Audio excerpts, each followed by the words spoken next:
Jadi saya sarankan ini, cari bukti, perkarakan. Jumpa sama saya. Kalau mau cari yang sabar, cari ustadz yang sabar. Ustadz yang katakan sabar aja, serahkan pada Allah. Habis itu coba suruhkan motor dia. Ustadz-ustadz yang datang kemari, judul ceritanya sabar, coba suruhkan stop dia. Balik pasti mengamuk dia. Kadang orang ini nyuruh sabar, orang lain suruh sabar. Pas giliran dia tidak. Kalau kita diejek-ejek, dicaci maki orang tidak mengamuk, itu bukan sabar, bongak. Harga diri kita. Dalam Islam ini bukan cuma diajarkan akhlak.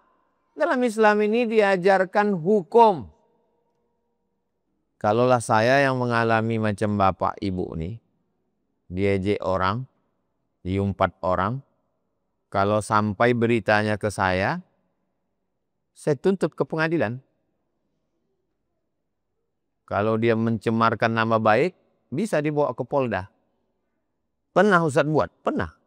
Assalamualaikum warahmatullahi wabarakatuh. Bapak Ibu jamaah dimanapun berada, ada orang baik mewakafkan tanah 2 hektar di Pekanbaru, tepatnya di daerah Palas. Nah, ini tanah 2 hektar ini kita bangunlah di atasnya asrama 3 lantai 32 kamar. Sekarang santri masih lagi di Nurul Azhar 1. Kita berharap supaya asrama ini selesai bulan Juli tahun ajaran baru 2025, bisalah santri pindah kemari. Dengan santri yang baru nanti bisa belajar nyaman. 3 tahun pertama mereka ngapal Quran, tahun keempatnya mereka baca kitab metode manhaji, tahun kelima prakteknya, tahun 6 life skill. Setelah itu mereka akan bisa membaca kitab, hafal Quran, punya kemampuan belajar. Mereka yang akan melanjutkan tongkat dakwah, tongkat estafet dakwah di Nusantara.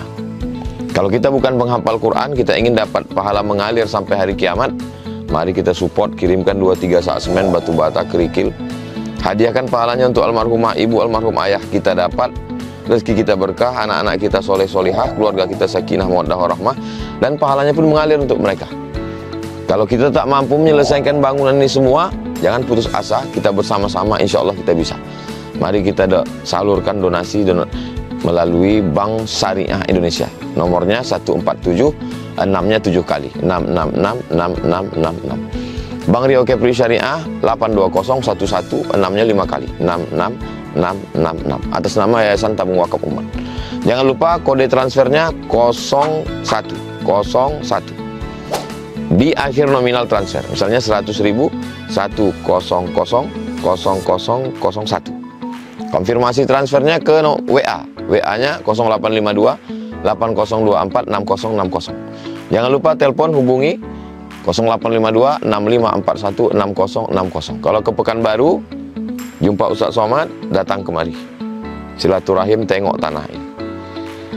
Mudah-mudahan berkah. Ma'akal tafa'afnaita, makanan, duit yang dibelikan ke makanan busuk. Wa malabis tafa'ablaita, dibelikan ke pakaian lapuk. Wa mata soddakta, yang dikirimkan kemari, inilah yang akan kekal abadi. Rumah kita habis dibagi ahli waris. Ini insya Allah kekal abadi sampai hari kiamat. Berkah selalu. Assalamualaikum warahmatullahi wabarakatuh. Ini sambutan salam, nampaknya jamaah ini belum makan siang. Udah makan? Wah, itulah maka kita tak lama-lama siang. Saya jawab 3 pertanyaan. Mengenai fikih sholat berjamaah. Kalau imamnya sholat zuhur berjamaah, lupa rakaat setelah rakaat keempat, imam berdiri lagi. Dan rakaat keempat dia berdiri lagi. Masuk rakaat kelima. Dan sudah tegak sempurna. Lalu makmum mengucapkan subhanallah. Tegak dia udah, makmum di belakang bilang subhanallah, kata makmum.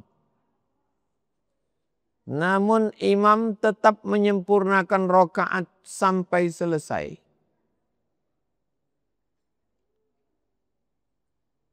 Namun makmum berpendapat imam seharusnya turun ketika diucapkan subhanallah. Mohon pencerahannya Pak Ustadz. Kalau makmumnya semua ingat bahwa itu adalah rakaat yang keempat, maka makmum tidak boleh mengikut imam yang salah. Ju'ilal imamu liyu'tamma bih. Imam itu dijadikan ikutan kalau dia benar. Imam ruku, kita ruku. Imam sujud, kita sujud. Imam kentut, ganti imam baru. Bukan kita ikut kalau imam salah. Jadi kalau sepakat semua makmum betul bahwa imam nih yang salah, lupa, pikun, lalai dia, maka makmum tidak mengikut gerakan dia. Karena tidak ada satu mazhab pun mengatakan bahwa zuhur itu 5 rakaat. Mazhab apapun tadi bisa diikut. Maka si makmum ngasih tahu dia, subhanallah. Tidak juga dia, maka makmum duduk. Tidak dia ikut rakaat kelima. Nanti setelah salam, baru dikasih tahu ke si imam, kamu tadi rakaat 5. Lalu kemudian si imam tadi sujud sahwi sesudah salam. Habis dia salam dikasih tahu sama dia, tadi Pak Imam salah. Baru kemudian si imam itu sujud sahwi, Allahu Akbar, subhana man la yanamu wa la yasfu, Allahu Akbar, duduk antara dua sujud, sujud dia lagi, Allahu Akbar, subhana man la yanamu wa la yasfu. Kalau tak ingat bacaannya, subhana rabbiyal a'la wa bihamdi. Subhana rabbiyal a'la wa bihamdi. Subhana rabbiyal a'la wa bihamdi. Begitu juga kasusnya kalau imam kurang. Tentang imam berlebih ini tak ada dalam hadis. Yang ada terjadi sama Nabi, imamnya kurang. Sahabat bertanya, Assalamualaikum warahmatullah. Assalamualaikum warahmatullah. Kata sahabat, apakah turun wahyu ya Rasulullah? Kata Nabi, tak ada turun wahyu. Ini rakaatnya kurang. Nabi menambah balik. Ditambah Nabi. Jadi kalau zuhur ada imam 3 rakaat, maka imam diingatkan, ditambahnya 1 rakaat lagi. Habis itu dia sujud sahwi, karena dia sudah lupa. Subhana maha suci, man la yanamu, Allah yang tidak tidur, wa la yashu, dan Allah tidak lupa. Subhana man la yanamu, wa la yashu.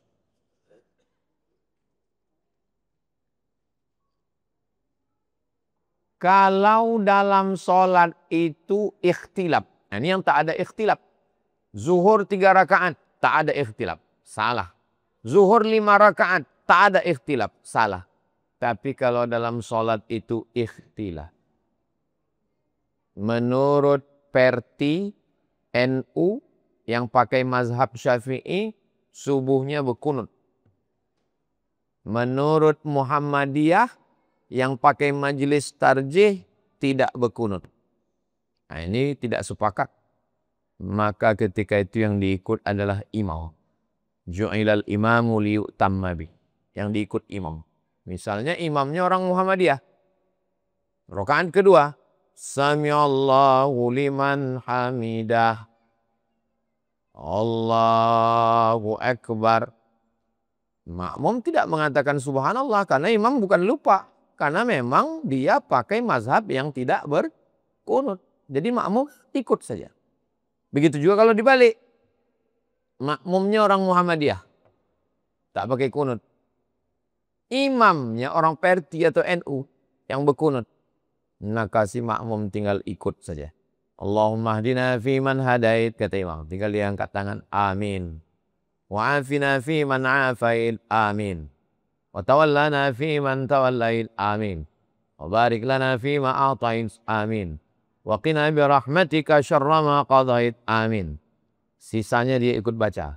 Fa innaka taqdi wa la yaqwa 'alaik wa innahu la yadhillu man walaik wa la ya'zu man 'adait. Tabarakta rabbana wa ta'ala falakal hamdu 'ala ma qadait.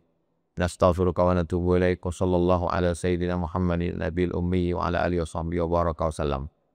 Kalau dia tak hafal, dia diam saja. Itu tentang kalau masalahnya khilaf. Tapi yang tak ada khilaf, maka dia tak boleh ikut.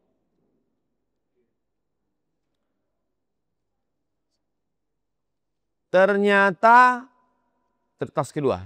Ternyata sabar dan ikhlas itu sangat berat. Iyalah kalau ringan.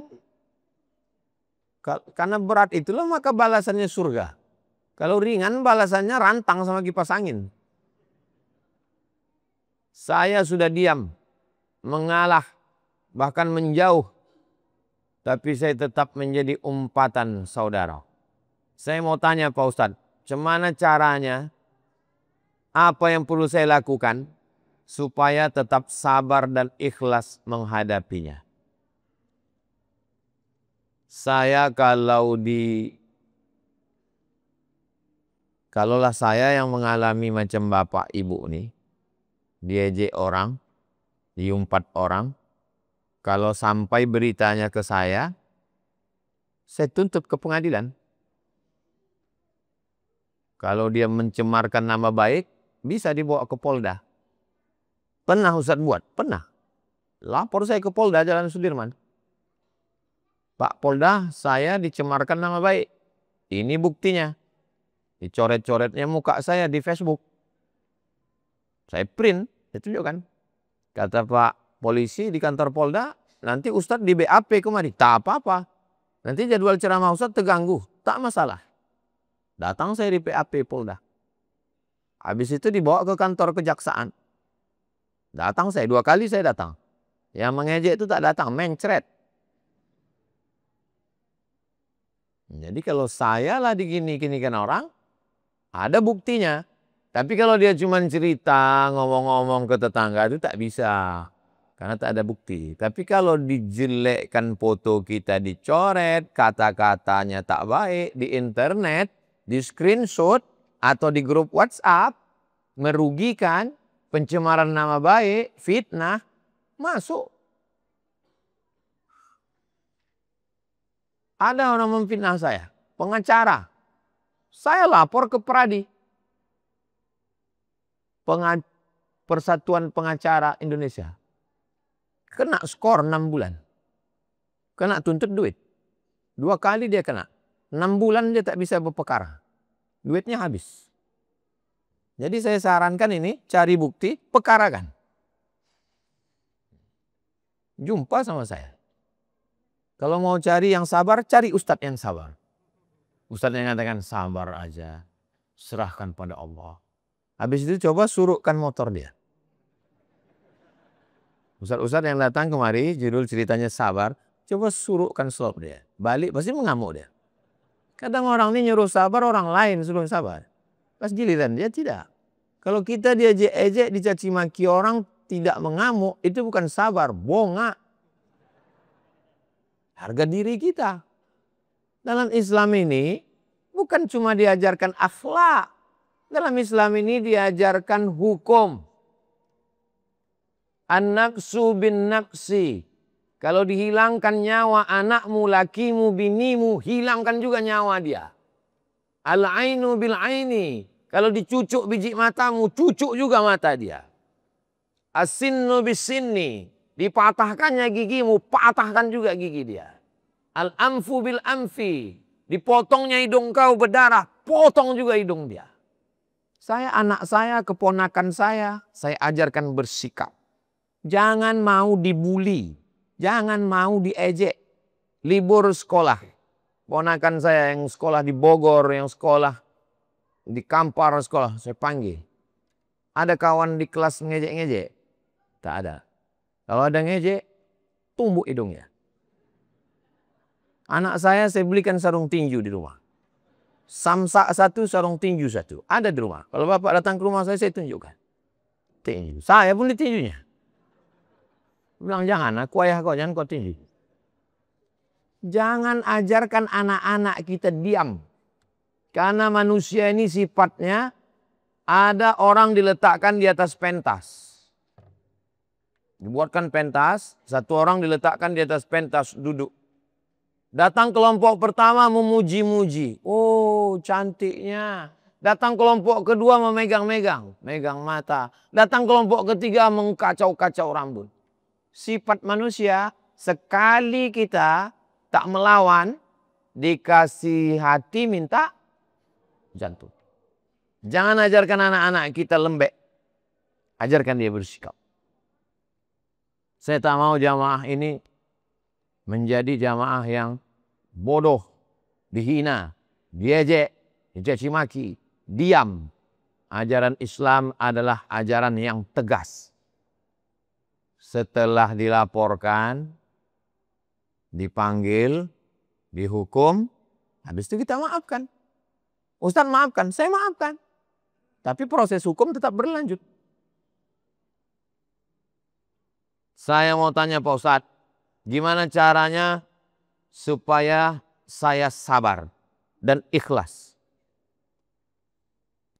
Caranya cari bukti-bukti, pekarakan dia ke Polda. Macam saya mempekarakan orang milik saya. Ada orang tegap. Macam tegap siapalah badannya ya. Macam bapak tegapnya mama Pak. Bapak yang peci coklat. Enggak. Dipakainya duit saya 400.000. Tak banyak 400. Mungkin bagi bapak ibu 400 itu tak banyak. Bukan masalah 400-nya, masalah dia menipunya itu.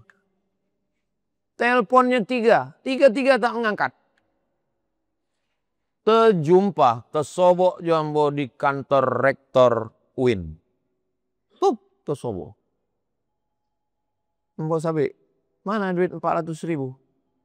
Telepon saya, ini nomor saya handphone. Udah ku telepon waang 3 kali ndak ngangke.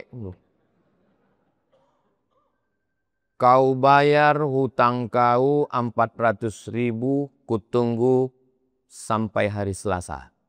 Kalau hari Selasa tak kau bayar, ku kapak kepala kau. Besok pagi, cash 400. Berita dia, duit saya balik 400 nih, tersebar di grup. Yang lain pun mengontak saya. Duit Ustadz balik 400. Balik saya bilang, aku 1,5 juta Pak Ustadz. Aku 3 juta Pak Ustadz. Aku 5 juta Pak Ustadz. Rupanya banyak yang diambilnya. Malu orang nih. Gimana caranya Pak Ustadz? Ikut caranya Cembo. Sabik kayaknya ya. Kalau tak kau balikkan hari Selasa, aku kapak kepala kau. Ndak tolok dia mau ya. Ambos sudah. Ndak ada mau. Jangan mau diinjak-injak orang. Jangan mau disepelekan orang. Ajarkan itu ke anak-anak kita. Berprinsip.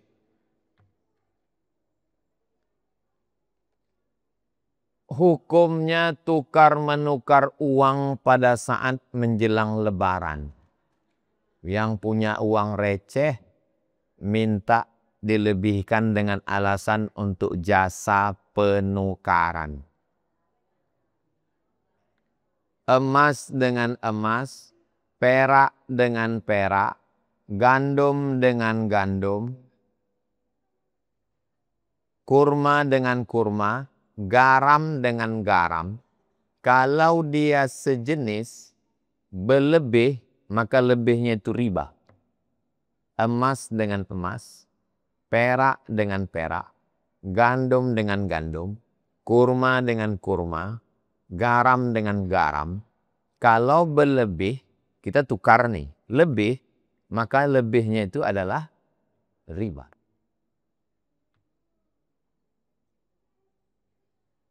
Lalu kemudian Bapak punya duit gambar Jenderal Sudirman. Tahun 1945. Lalu saya tukar dengan duit saya gambar Presiden Soekarno-Hatta. 5 juta. Duit Bapak gambar Sudirman. Duit saya Soekarno-Hatta tahun 2025. Bedanya 80 tahun. Duit Bapak tahun 45, duit saya 2025. Pertanyaannya, duit Bapak selembar gambar Jenderal Sudirman, saya beli dengan duit saya 1 juta. Berlebih atau tak berlebih? Berlebih. Kalau begitu riba? Tidak riba. Kenapa? Karena duit Bapak itu bukan sebagai nilai tukar, tapi sebagai barang antik.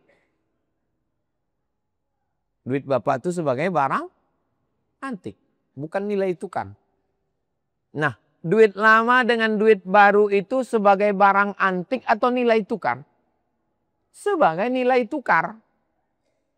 Duit lama, duit baru sebagai nilai tukar. Jadi bagaimanalah solusinya Pak Ustadz? Pergi ke bank, tarik, minta duit baru. Pergi ke bank, minta. Saya mau narik duit Pak hari ini. Berapa Pak Ustadz? Saya mau ambil duit 1 juta. Tapi duit baru semua ya. Dapat. Tak percaya pergilah ke bank. Dapat. Atau solusi kedua, duit yang lama itu dicuci. Udah dapat video. Ambo dapat dicucinya duit lama. Kalau ada orang yang membolehkan karena kata dia baru, saya lebih pada da'ma yaribuka ila ma la yaribuka. Tinggalkan sesuatu yang meragukanmu kepada yang tak meragukan. Kalau ada sesuatu yang meragukan, maka tinggalkan yang meragukan. Kalau ada sesuatu air yang jernih, satu air yang kotor, tinggalkan yang kotor, ambil yang jernih. Da'ma sofa, da'ma khuzma sofa, ambil yang jernih. Da'ma kadar, tinggalkan yang keruh. Nah, jadi prinsipnya kalau berlebih, maka dia riba. Itulah kaji kita pada siang ini. Tadi saya dikasih tahu Ustadz sampai jam 1.20. Ini sudah jam 1.25. Ini pun sudah berlebih. Ini riba juga ini. Bapak Ibu yang dimuliakan Allah Subhanahu wa taala, saya sudah menyampaikan khutbah Jumat di Masjid Darul Ihsan, Jalan Cipta Karya. Perumahan Sakato. Kalau lah biar dua Sakato. Sudah pula menjawab pertanyaan-pertanyaan. Mudah-mudahan kita diberikan istiqomah iman dan Islam. Anak-anak kita soleh dan solihah. Keluarga kita sakinah mawaddah warahmah. Diberikan mati husnul fatimah. Al-Fatihah. A'udzubillahi minasyaitonirrajim. Bismillahirrahmanirrahim. Alhamdulillah rabbil alamin arrahmanir rahim maliki yaumiddin. Iyyaka na'budu wa iyyaka nasta'in shiratal mustaqim. Shiratal ladzina an'amta 'alaihim ghairil maghdubi 'alaihim waladdallin. Amin. Allahumma shalli ala sayyidina Muhammad wa ala ali sayyidina Muhammad. La tada' lana dzamban illa ghafartah. Ampunkan dosa-dosa kami ya Allah. Wala dainan illa qadaitah. Tolong kami lunas hutang piutang riba ya Allah. Wala maridan illa syafaitah. Saudara kami yang sakit sembuhkan, sehatkan ya Allah. Wala mayyitan illa rahimtah. Yang meninggal dunia curahkan rahmat, lapangkan kuburnya ya Allah. Wala mumtahinan illa najahta. Anak-anak kami yang ujian luluskan dengan nilai yang terbaik ya Allah. Wala aziban illa zawajtah. Yang belum menikah jumpakan dengan jodoh yang baik-baik ya Allah. Wala raghiban illa anjabtah. Belikan keturunan anak-anak soleh penghafal Quran mujahid fi sabilillah. Wala hajatan min hawaijid dunya wal akhirati laka ridha wa lana fiha salah. Segala hajat dunia, hajat akhirat, baik bagi kami dan engkau ridha. Illa qadaitaha wa yassartaha. Tunaikan dan mudahkanlah ya Allah. Allahumma ja'al hadzal balada baladan amina. Jadikanlah negeri tempat tinggal kami ini aman dan damai. Allahumma rzuqna rizqan halalan thayyiban mubarakan fi. Berikan kami rezeki yang halal barakah supaya kami dapat berimpak, berwakaf dan bersedekah. Allahumma dafa'an al-ghala wal waba wal fahsya wal riba wal zina wal munkar. Selamatkan kami dari malapetaka, bencana, riba, zina, narkoba, perbuatan keji dan mungkar. Allahumma khtim lana bi husnil khatimah wa la takhtim alaina bi su'il khatimah. Rabbana atina fid dunya hasanah wa fil akhirati hasanah wa qina azaban nar. Wa sallallahu ala sayyidina Muhammad wa ala alihi washabihi wasallam walhamdulillahi rabbil alamin. Saya ucapkan akhirnya selamat Hari Raya Idul Fitri, minal aidin wal faizin, taqabbalallahu minna wa minkum. Mohon maaf lahir dan batin. Saya tutup dengan pantun penutup, menangkap puyuh di Bukit Selasi. Thank you dan terima kasih. Assalamualaikum warahmatullahi wabarakatuh.